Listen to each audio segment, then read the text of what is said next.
Olá, alunos do Colégio Status, aula de português, sexto ano com o professor Aldemir. Hoje nós iniciaremos a apostila 2, a apostila do segundo bimestre. Essa aula está dividida em duas partes, primeira e segunda parte. Então vamos iniciar a nossa aula. Nós veremos o capítulo 16, O Incrível Mundo de Alice, a questão da verossimilhança, ok?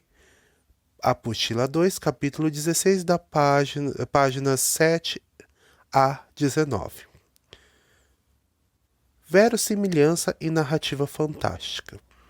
Já vimos que não cabe discutir se a obra de ficção narra acontecimentos verdadeiros ou falsos. Os autores podem inventar o que querem. Bonecas espertas, tagarelas, sabugos sábios e falantes, uma corte inteira de cartas de baralho, sem incorrer em mentira. Vamos refletir um pouco mais sobre isso. Por que sentimos medo quando lemos um conto de terror ou quando assistimos um filme cheio de monstros, mesmo sabendo que são histórias impossíveis e fabulosas? Porque somos ingênuos? De modo nenhum.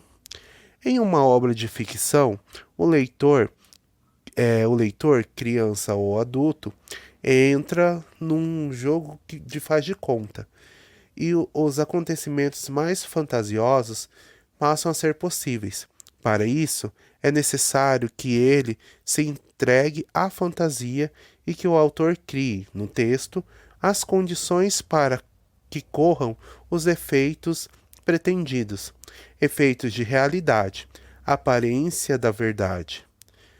É essa aparência de verdade, de realidade, que chamamos de verossimilhança. Então, a verossimilhança, ela é tudo que parece ser real.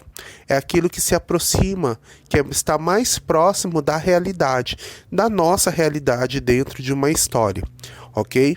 Então, quando você vê lá, né, algo, uma boneca esperta, tagarela, um sabugo sábio, ou numa história de terror, né, você sente medo, mesmo sabendo que aquilo não é verdade, é porque aquilo se aproxima, é mais próximo possível de uma realidade que você acredita ser verdade, certo? Então a verossimilhança, ela é aquilo que se aproxima da verdade, que tem aparência de verdade, de realidade dentro de um texto.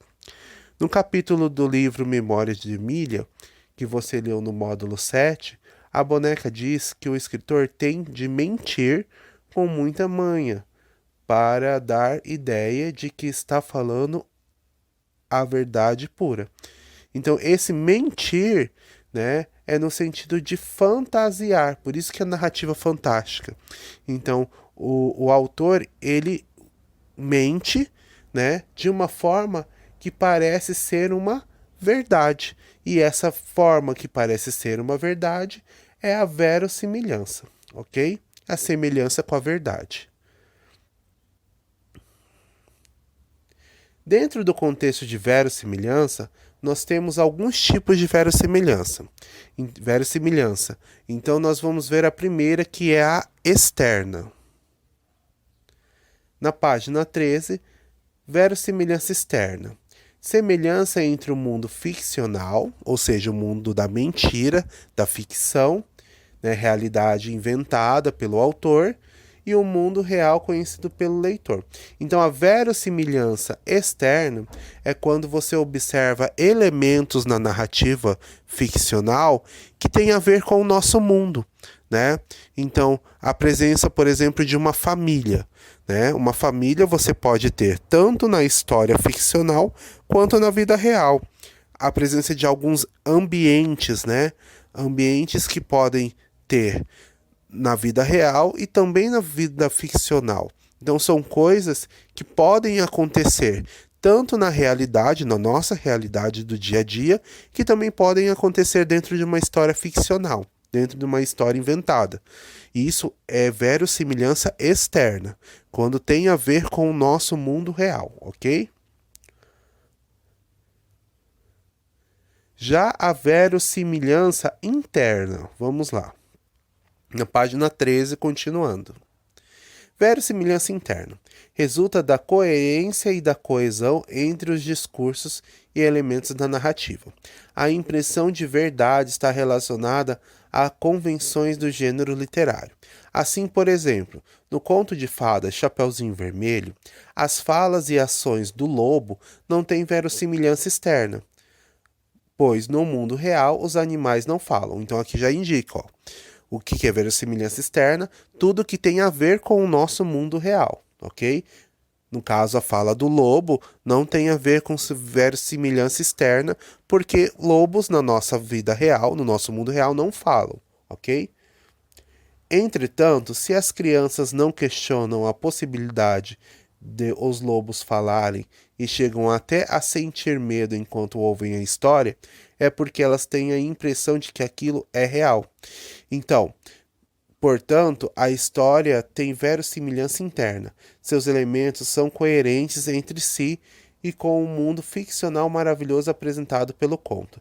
Então, por exemplo, né, aqui, verossimilhança interna são coisas que acontecem dentro da história, que não acontecem no nosso mundo real, porém, quando você lê a história, ou às vezes quando você assiste um filme, né, você não acha aquilo estranho. Você não acha estranho o lobo falar na história da Chapeuzinho Vermelho. Você não acha estranho o super-homem voar.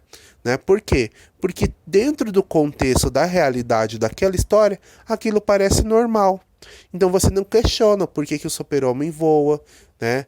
Por que o Hércules tem uma grande força, né? Por que o lobo mal fala, por que os animais falam nas histórias, né? Como na história, né? Nós temos aqui da Alice, né? Que tem vários personagens que falam que no nosso mundo real não acontece, né? Personagens que criam vida e que no nosso mundo real não são objetos como as cartas, né? E nenhum desses personagens você questiona o porquê disso, por que eles têm essa ação que acontece dentro da história. Então, quando você não acha estranho isso, quando você não questiona, é porque dentro daquele contexto tem uma verossimilhança interna. Então, a verossimilhança interna é tudo que acontece dentro da história que não é real com o nosso mundo, né? E que nós achamos que é normal, que é tranquilo, que ninguém questiona e que tá tudo certo, ok? Mas só acontece dentro da história, que pode citar novamente a fala do lobo, né? O lobo mal fala na história do Chapeuzinho Vermelho. Ninguém acha isso estranho, certo? Mas na nossa vida real, no nosso mundo real, os lobos não falam, né? Então, tem essa diferença, certo? Externa é tudo que tem a ver com o nosso mundo e que está dentro da história. Interna é quando acontece somente na história e você não acha estranho aquilo. Na vida real, os lobos não falam. Inverossimilhança externa. Mas nos contos de fada que se passam no tempo em que os bichos falavam, isso é perfeitamente normal, verossimilhança interna. Chamamos de fantástica a narrativa que, embora não tenha verossimilhança externa, possui verossimilhança interna. Por quê? Verossimilhança interna, porque são elementos, né, que acontecem dentro da narrativa fantástica que você acha que é normal, mas é uma coisa que realmente não existe. Ok? Então vamos lembrar alguns elementos aqui que nós já estudamos na apostila 1. Recordar. Você já estudou. Mentira. Mentira é uma afirmação contrária à verdade, com a intenção de enganar e induzir um erro. Verdade, conformidade com o real, exatidão, autenticidade. Verossimilhança, qualidade de verossímil. E o que seria verossímil? Semelhante à verdade. Então, verossimilhança é uma semelhança à verdade que parece verdadeiro.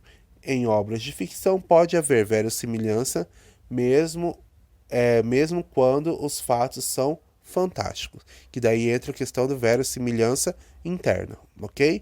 Então gravem sempre esses elementos aqui.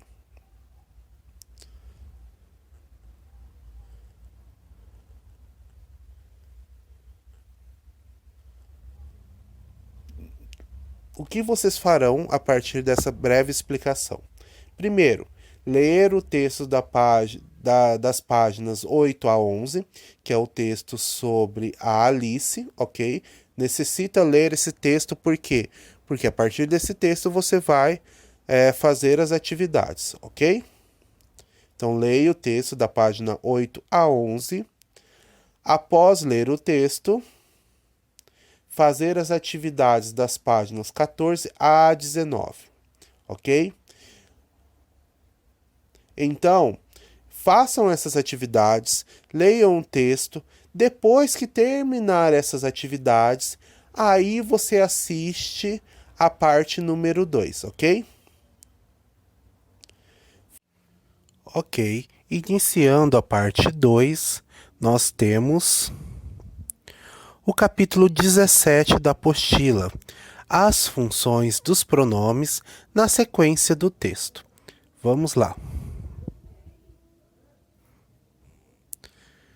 Na página 21, a escolha das palavras não é casual. Ela tem a ver com a coesão e a coerência. Mas o que seria coesão e coerência dentro do nosso contexto? Coesão é o modo como os elementos, palavras, orações, períodos, parágrafos se articulam no texto, criando harmonia entre eles. Então a coesão, ela tem como objetivo trabalhar a ligação das palavras, a ligação das orações, dos parágrafos dentro do texto.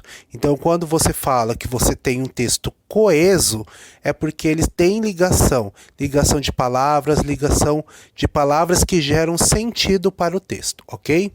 A coerência é uma das características do texto responsável pelo sentido, pela lógica entre as suas partes.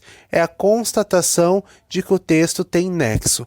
A coerência, ela tem o sentido de trabalhar o quê? O sentido de organização do texto, organização de ideias, né? Então, que o primeiro parágrafo tenha sentido com o segundo, com o terceiro, com o último parágrafo.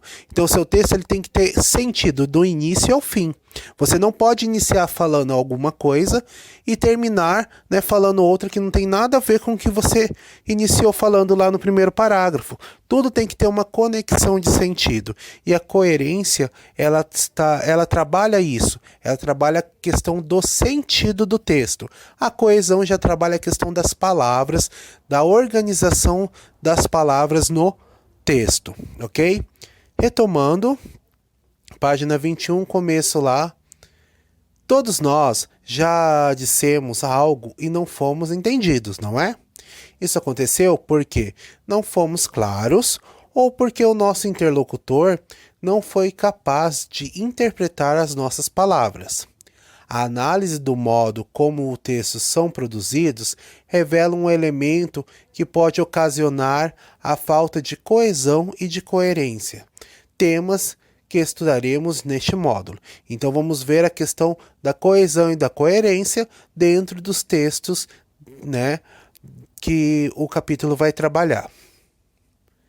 A coesão e a coerência são ferramentas utilizadas na construção de um texto, a fim de torná-lo um todo organizado. Então, se o seu texto tem coesão, se o seu texto tem coerência, ele é um texto organizado.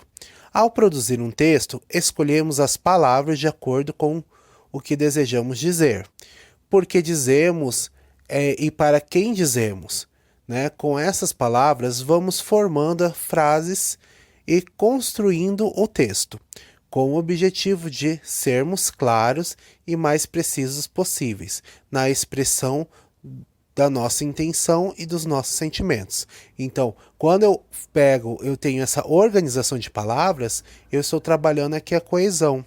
Quando eu pego e organizo essas palavras, né, com o objetivo de ser claro, né, quando eu trabalho essa questão da clareza do texto, eu estou trabalhando aqui a coerência, certo?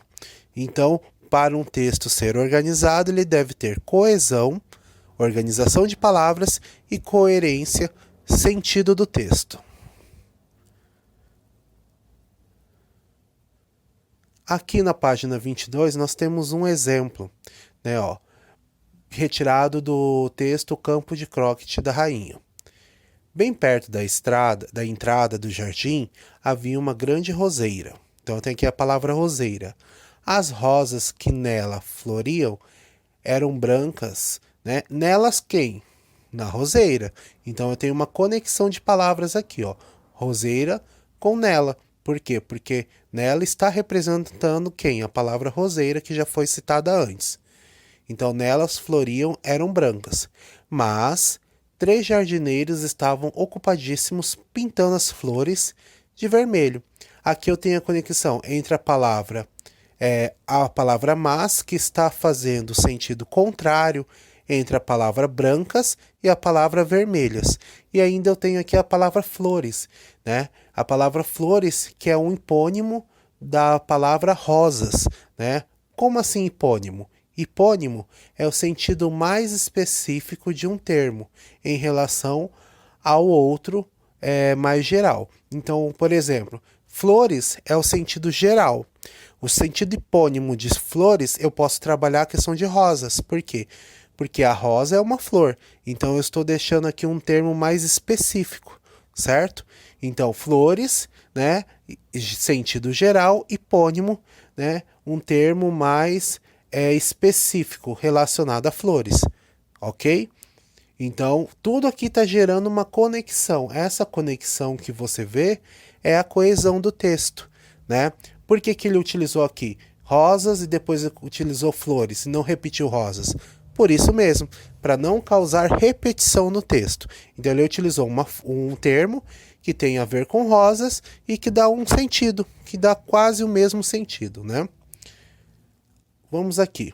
O leitor estabelece sentido à coerência desse trecho por perceber essa cadeia de ligações e de conhecimentos de alguns aspectos como roseiras podem ser cultivadas em jardins e podem ser brancas, né? Então, se você tem a ideia, se você já tem um conhecimento de que a roseira ela gera rosas que podem ser brancas ou vermelhas, você já vê a conexão de sentido aqui dentro desse contexto, né?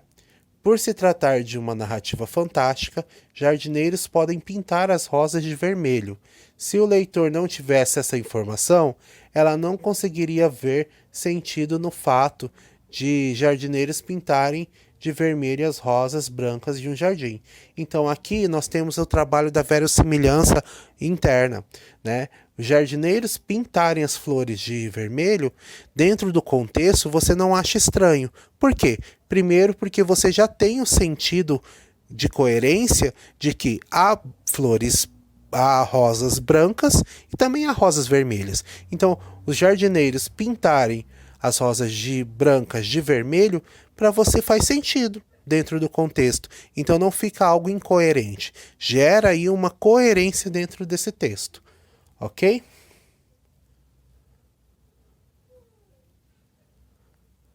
Aqui nós temos a questão dos pronomes na coesão textual. Pronome. Aqui a apostila vai trazer 4 tipos de pronomes para vocês estudarem. O primeiro é o pronome pessoal. Pronomes pessoais, né? Eu tenho a classificação aqui na página 23, tá? Os pronomes são classificados de acordo com a sua função. Vejamos alguns deles. Pessoais, pronomes pessoais, indicam diretamente a pessoa do discurso. Quem são? Né? Então eu tenho a primeira pessoa que eu posso utilizar o eu ou o nós, eu para singular e nós para plural, que indica quem fala. Eu tenho a segunda pessoa do discurso, tu e vós, que indica com quem se fala, né? E a terceira pessoa do discurso, ele e ela, ou eles e elas, que indicam a pessoa de quem se fala ou do que se fala, certo? Qualquer um desses pronomes aqui eu posso trocar dentro de uma oração. Se eu falo assim, Alice foi para o castelo.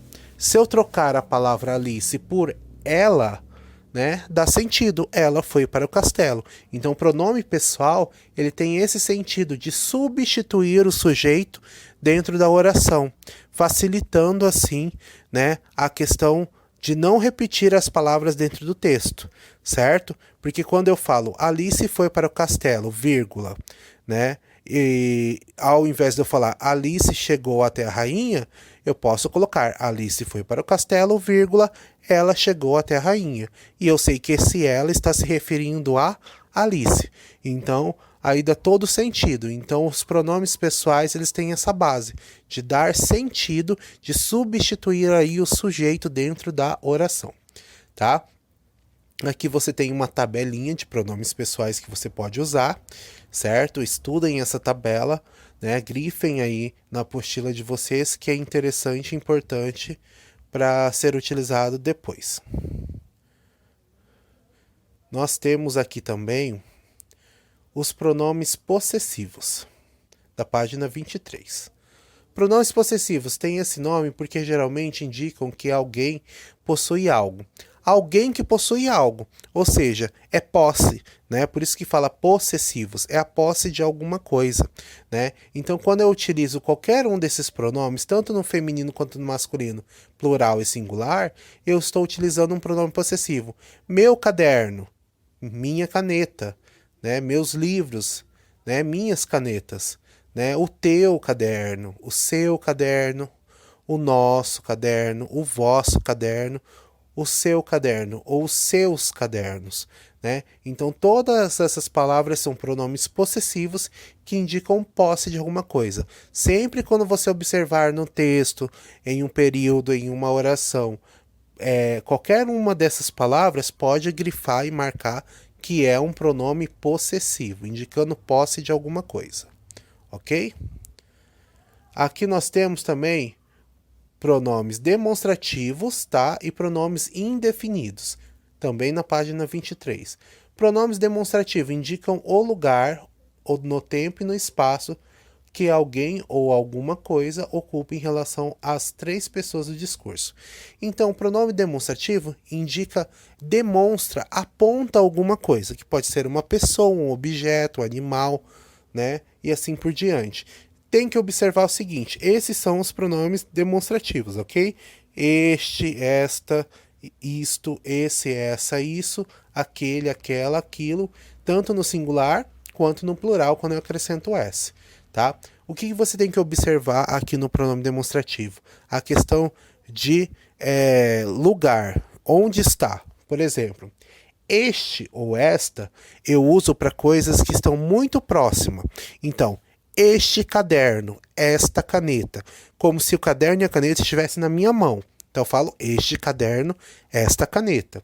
Agora, quando eu quero falar sobre alguma coisa que não está tão próximo, né, que está um pouquinho distante, né, mas que eu posso ainda alcançar, mas está distante, tá? Eu uso o esse ou essa. Esse caderno, essa caneta. Já está um pouco mais distante de mim, ok?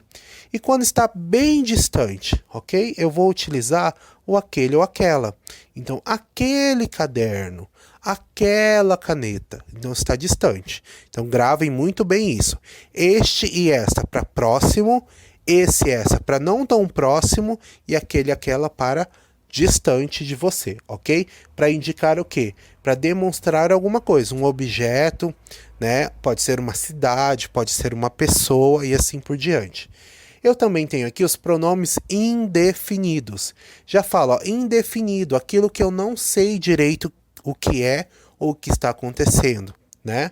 Indicam pessoas ou coisas de maneira imprecisa, sem identificá-las ou esclarecer sua quantidade com exatidão. Então aqui, ó, todas essas palavrinhas são pronomes indefinidos. Quando eu falo aqui, deixa eu escolher um, alguma, né? Vamos pegar algum. Algum aluno esqueceu um livro na escola. Algum aluno. Que aluno? Eu estou identificando qual aluno é? Não, eu não sei. É algum aluno. Então, aqui você tem a questão de não ser exato, né? Então, você não consegue esclarecer a quantidade ou identificar a pessoa. Por quê? Porque é um pronome indefinido, né? Poucos alunos tiraram nota baixa na prova. Poucos, mas a que quantidade? Eu não falei uma quantidade exata. Eu falei que eram poucos. Então, aqui também tem a questão do indefinido, né? Então, o pronome indefinido é quando eu não sei com exatidão é a quantidade de pessoas ou quem é, e aí eu utilizo o pronome indefinido para classificar essa questão de quantidade ou de pessoa que eu não tenho a exatidão, certo?